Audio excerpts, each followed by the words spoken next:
Good morning. Good morning. Morning. Good morning. Good morning. Good morning. Today we'll present to you the art group 5. I'm Shereen Paris. I'm Mark Dalvin Perino. And I'm Martina Perino. I'm Jeanette Stein Mendoza. And I am Ernie May M. Santiago. And we are Group 5. What is geology like? Geologic time scale is the time scale used to calculate dates in the planet's geologic history from its origin. Estimated to have been some 4,600 million years ago to the present day. It is used by scientists to understand and organize major events of Earth's development. So, geologic time, gamit ito para tuusin yung mga days na nangyari sa history and sa estimated na 4,000 to 600 million years ago to the present day. Ginamit din ito ng mga scientists to understand and organize the events. Geologic time scale is a chronological framework that organizes Earth's history into various units based on geological and paleontological evidence. It divides Earth's 4.6 billion year history into hierarchical units. These divisions help scientists describe and interpret Earth's past, including the evolution of life and thematic phases of the earth. So, the geologic time, meron siya, ito po ay pagkakasunod ng pangyayari sa Earth's history into various units. Yes. The time scale is built from three main tools. First one is stratigraphy, studying layers of sedimentary rock. So, kung mag-aaral ng mga layer ng sedimentary rock, and this is the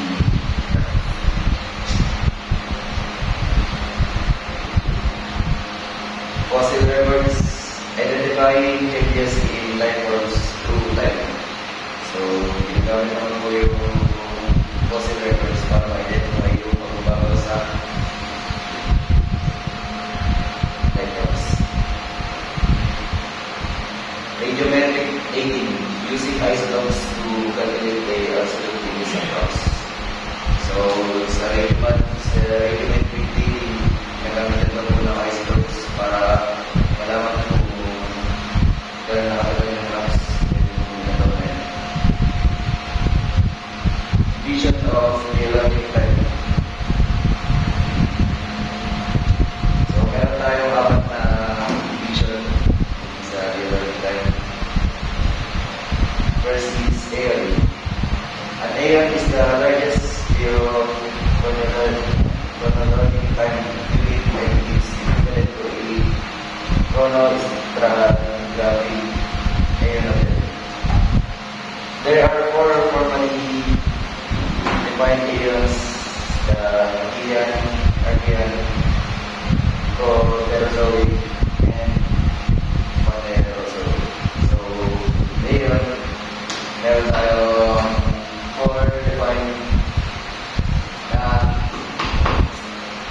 units: the Archean, Proterozoic, and Phanerozoic. An era is the second largest geochronologic time unit and is equivalent to a chronostratigraphic era. So, yung era, yung second largest geochronologic time unit. Period. A period is equivalent to a chronostratigraphic system. There are 22 defined periods. Pre-Hungarian the Quaternary period. Sa period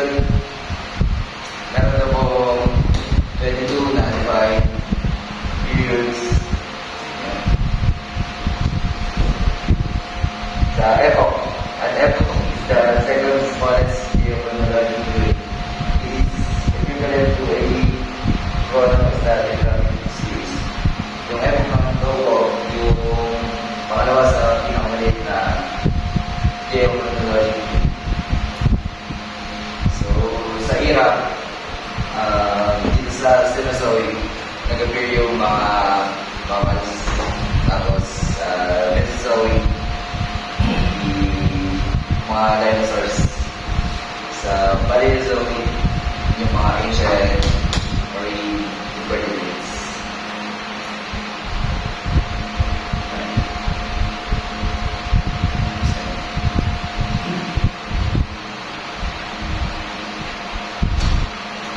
Rock layers and fossils are important tools in determining the geologic landscape.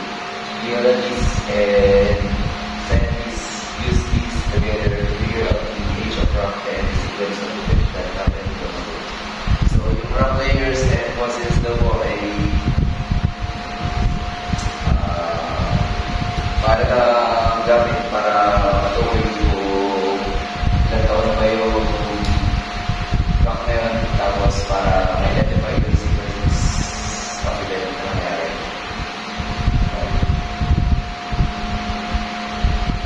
So, geologists use a number of techniques to determine the age of rocks. For instance, there's one is basic field observations. These help work out the relative sequence of geological events, such as the order in which sediments were deposited. Fossils, because species develop and become extinct. Fossils of some plants and animals are confined to specific periods of geological time. Uniformitarianism. Yes. Dave Sutton, along with Charles Lyell, developed the concept of uniformitarianism. He believed Earth's landscapes like mountains and oceans form over a long period of time through gradual processes. Ang sinasabi po dito ay kung ano po yung nangyayari sa nakaraan, ngayon. Kung gusto natin pag-aralan na ngayon, pag-aralan muna natin ang nakaraan kasi may possibility na mangyari yung nakaraan sa ngayon. You know? Tapos,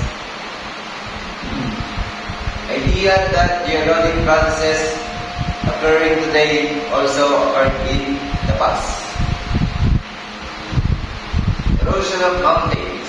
The process of mountain erosion through rain and wind and ice has operated in the same manner during the last million years as it does in the present day.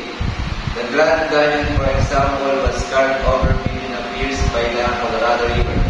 Following this gradual process, proseso po ng mountain erosion nangyari na po million of years. Tulad lang po nung Grand Canyon. Parang mahuway po siya nung river, Colorado River. Kaya po siya malalim ngayon. Sedimentation.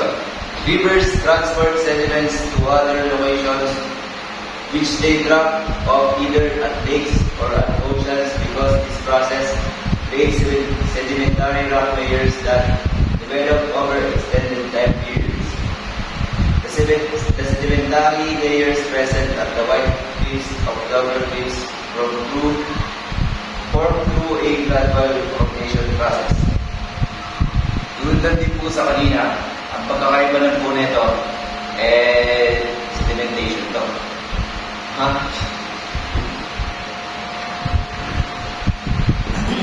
Tulad lang po sa kanina, ang pagkakaiba ng po nito, yung mga rocks po, nalilipat po ng location. Kaya po yung mga rocks, mapupunta po siya sa lakes o kaya po sa oceans.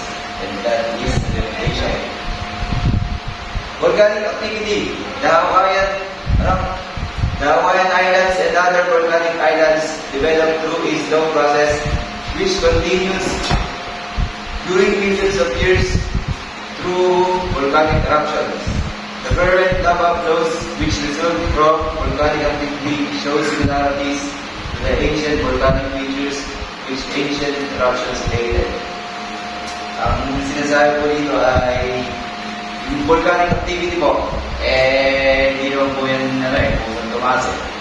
Yung lava po kasi, lumabas yan sa may mismong volcan. Tumitigas po yan.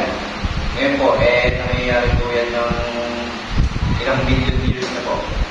Kaya po yung mga lava, pagka po tumigas na yun, mataas po yan, kaya po naging mataas na volcan po. Examples: river erosion shaping valleys and volcanic eruption forming landforms. So, how are you going to relate uniformitarianism sa sedimentation, dun sa mga sinabi? Siyempre, nangyayari din naman yun sa mga nakaraang na yun, yung mga tao na yung mga billion of years. Kasi di ba yung mga vulkan, tao na pa sa tower, tsaka yung mga water. Yung mga vulkans, sumasama na sila doon ngayon. Ngayon, Sumasama pa din. kaya nga nagkaroon naman yung mga vulkan ngayon, mas matataas na. Kasi marami nang lumabas na lava sa kanila. Yun kasi bilis na yun, kaya nag-form na siya ng landform. Ganun pala yung uniformitarianism. Yes! Importance of uniformitarianism interpreting Earth's history. Uniformitarianism provides scientists with tools to investigate Earth's historical record while they use it to forecast upcoming geological events.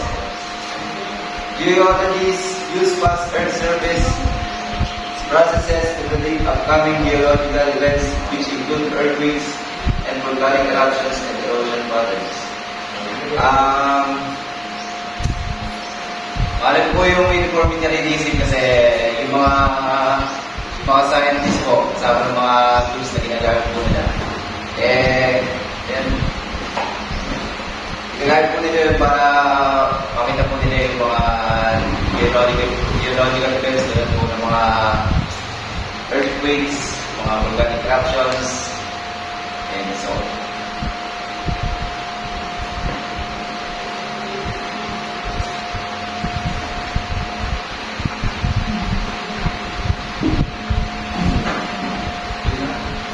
Let's have the relative age. Relative age. It refers to the approximate age of a specific rock layer. It is determined by comparing its position to other rock layers. Ibig sabihin yung relative age, ito yung ina-assume nila na age ng isang rock based dun sa layer na nangyari sa isang rock. Kasi di ba,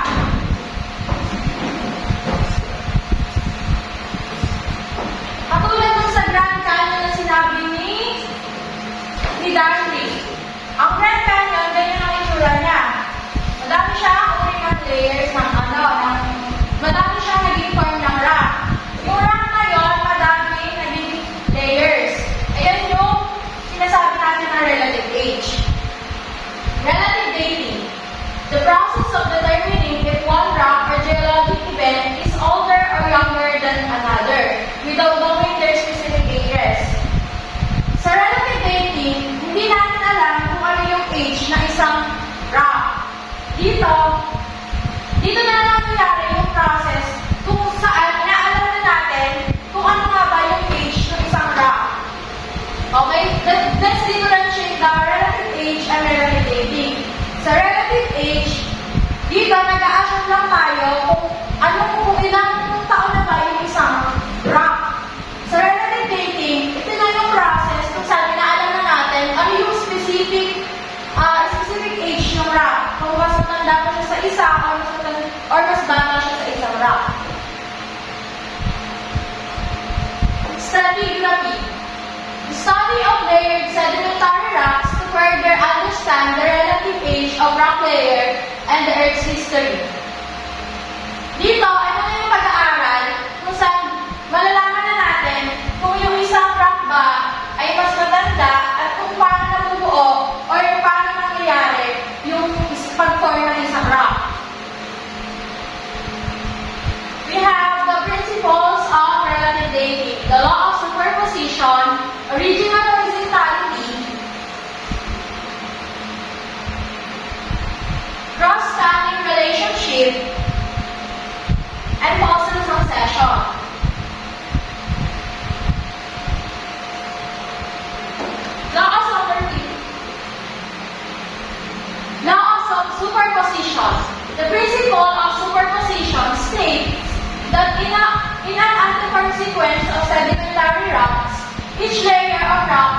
older than the one above it and younger than the one below it.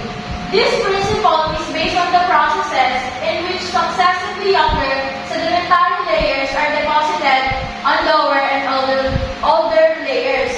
So para mas maintindihan natin, i-explain ko na lang siya sa mas madaling paraan. Sabi nga, let's assume na ito yung Grand Canyon. And yung Grand Canyon ay madaming rocks. So, assume natin na ito ay isa sa na-form na rocks during sa Grand Canyon. Yung Grand Canyon, may iba-iba siyang layers ng rock. Yung nasa bumabag na ito yung oldest. And kung ano yung nasa taas, yun yung youngest. O yung mas bata. Ibig sabihin, mas naunang na-form yung nasa ilalim compare sa baba, compare sa nasa taas. Yun lang yung sinasabi ng law of superposition. Yan. Tulad yan. Ayan yung Grand Canyon. Ito daw, yung nasa ibaba, yun yung oldest layers, and kung ano yung nasa taas, yun yung youngest layer. Tulad din dito, kung ano yung nasa baba, yun yung oldest. Kung ano yung nasa taas, yun yung youngest. Law of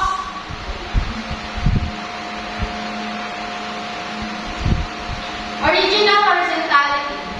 It was proposed by the Danish geological pioneer Nicolas Steno. This states that deposition of rock occurs horizontally or nearly horizontal and parallel or nearly parallel to the Earth's surface under the action of gravity.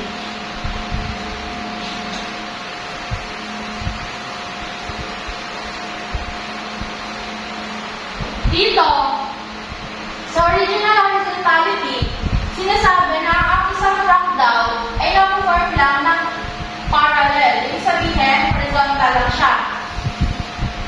So ngayon, mamanong kayo, bakit yung ibang rock na-form siya ng paganyan? Paganyan yung shape niya. Instead na, sabi sa original horizontality, horizontal lang daw na-form ng isang rock. Kaya na-form ng ganito yung isang rock kasi nagkakaroon na ng gravity. Ibig sabihin, may geological processes na nangyayari. It's either dahil sa earthquake or dahil sa other geological process. Ayan, tulad yan.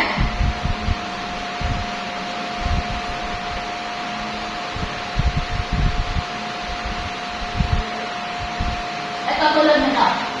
Dito, sa original horizontality, straight lang yung naging form ng rock. Yung nasa taas, kasi straight lang. Ngayon, dito, sa may nagka-curve na siya, yung sabihin, may nangyari na geological processes doon. Pwedeng nagka-earthquake na or other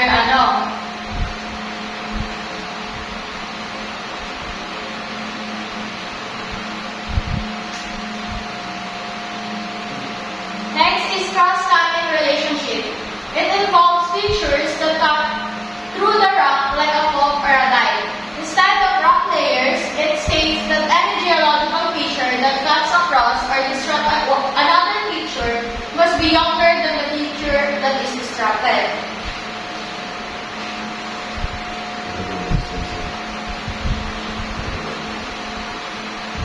Ibig sabihin,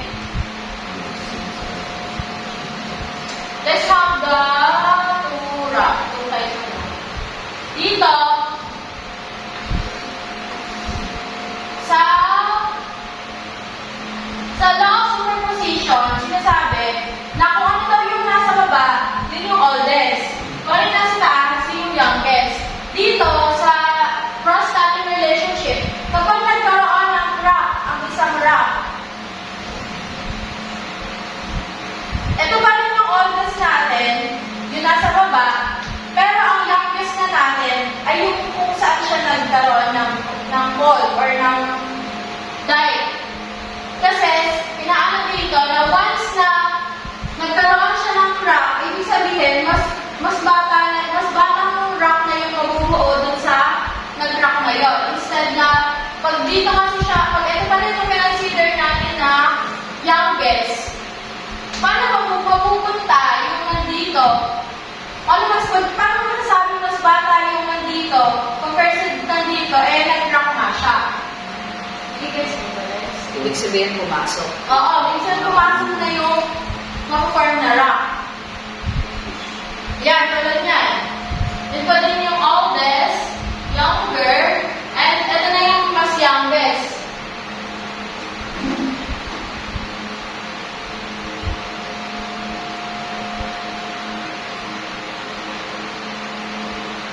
Yan. Fossil succession. It states that different fossil species always appear and disappear in the same order, and that once a fossil species goes extinct, it disappears and cannot appear in younger rock. It states that each geological time period has a unique set of fossils that differentiates it from older or younger layers.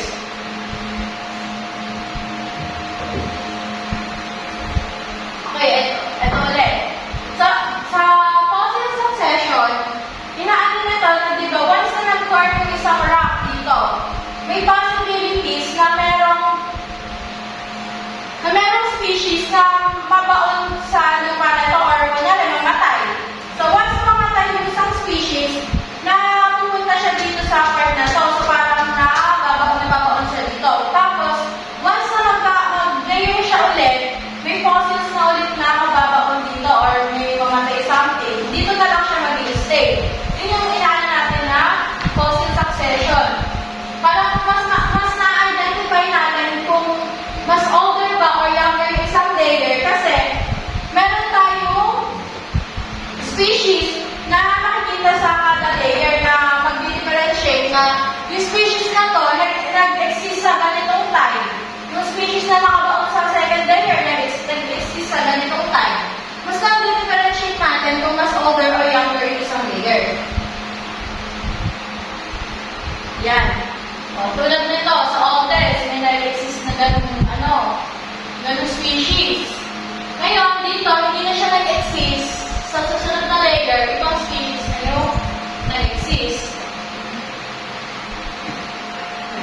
Index fossils are fossil species used to differentiate one layer from another. It appears during a specific time period.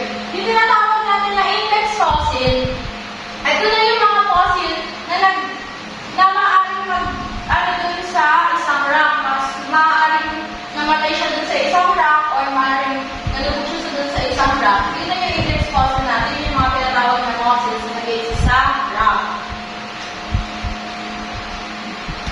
Are typically fossilized organisms that are widespread, easily recognizable, and present over extensive regions. So, yan yung mga types ng fossils. Kung makikita nyo dito, yung isang fossils, nabaon na siya dito sa lupa. Ibig sabihin, baka dito na siya namatay, or kaya dito na siya nalubog.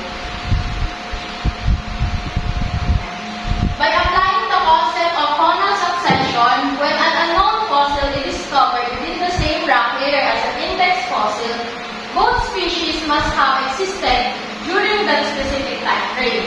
Thus, the principle of faunal succession enables the determination of relative age of unidentified fossils. So, pag in-apply na natin yung fossil succession, mas nalalaman na natin kung yung isang species ba na yun nag-exist during that time na nabuo yung isang rock layer.